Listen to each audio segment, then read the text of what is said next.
ഇത്ര വാല്യൂഷൻ ചെയ്യണം, അല്ലെങ്കിൽ ഇതിനൊരു 500 കോടി എത്തിക്കണം, 100 കോടി. പക്ഷെ നമുക്കത് പിന്നെ ഡൈജസ്റ്റ് ചെയ്യാൻ പറ്റില്ല.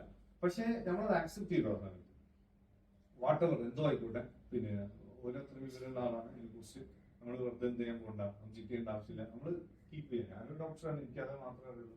സോ നമ്മൾ ബിസിനസ്മാൻ ആവുമ്പോൾ ചിലപ്പോൾ മനസ്സിലാവുമായിരിക്കും. അപ്പൊ ചില കാര്യങ്ങൾ നമ്മൾ എന്ത് ചെയ്യണം, ഒരു ധൈര്യത്തിൽ എടുക്കണം, ഒരു കറേജ് വേണം. പിന്നെ കറേജ് ഭയങ്കര ഇമ്പോർട്ടൻ്റ് ആണ് ബിസിനസ്മാൻ. പിന്നെ അത് കൊണ്ടുപോകാനുള്ള ടീം വേണം. അപ്പൊ ടീമും കാര്യങ്ങളൊക്കെ ഈ 4th സ്റ്റേജ് മുതലായിരിക്കും, സ്കെയിലബിൾ സ്റ്റേജിലായിരിക്കും എന്ത് ചെയ്യാം പിന്നെ വേണ്ടി വരാൻ. അത് ഒരു ഭയങ്കര ഇൻവെസ്റ്റ്മെന്റ്.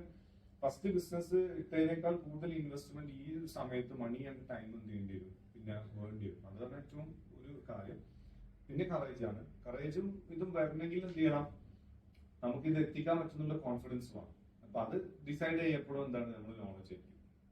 അപ്പൊ എനിക്ക് ആദ്യം പിന്നെ ക്ലിനിക്ക് ഇടാൻ 1-2 ക്ലിനിക്ക് ഇട്ട് പിന്നെ നമുക്ക് പേടിയാണ്, അല്ലെങ്കിൽ ഒരു ക്ലിനിക്ക് ക്ലോസ് ചെയ്ത്. കാരണം നമുക്ക് ക്ലിനിക്കിൽ വർക്ക് ചെയ്യാനല്ലേ, പക്ഷെ ക്ലിനിക്ക് നടത്താൻ അറിയാം. കാരണം നമ്മൾ പഠിച്ചതൊക്കെ എന്താണ്, ക്ലിനിക്കിൽ വർക്ക് ചെയ്യുന്നത്. നിങ്ങൾ ഓരോരുത്തരും പിന്നെ ഓരോ ഫീൽഡിലായിരിക്കും. ഇപ്പൊ ജംഷിക്ക് ആർക്കിടെക്ചർ ആണ്, നല്ലൊരു ഡ്രോയിങ് ചെയ്യാണ്. കാരണം എന്താണ് പഠിച്ചത് അതാണ്. പഠിച്ചതാകുമ്പോൾ ചെയ്യാൻ എളുപ്പമാണ്. പക്ഷെ നമ്മൾ ഇനി ചെയ്യുന്ന ബിസിനസ് ആണ്. ബിസിനസ് പഠിക്കണം. ബിസിനസ് പഠിക്കാതെ എങ്ങനെയാണ് ഡിസിഷൻ എടുക്കുക.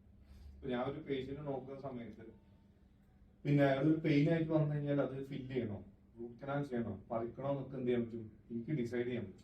അതൊരു ഫ്രാക്ഷൻ ഓഫ് സെക്കൻഡ്സിൽ എന്ത് ചെയ്യും നമ്മുടെ മൈൻഡിൽ വരും. കാരണം എന്താ, മുന്നേ കുറെ ഡാറ്റ നമ്മൾ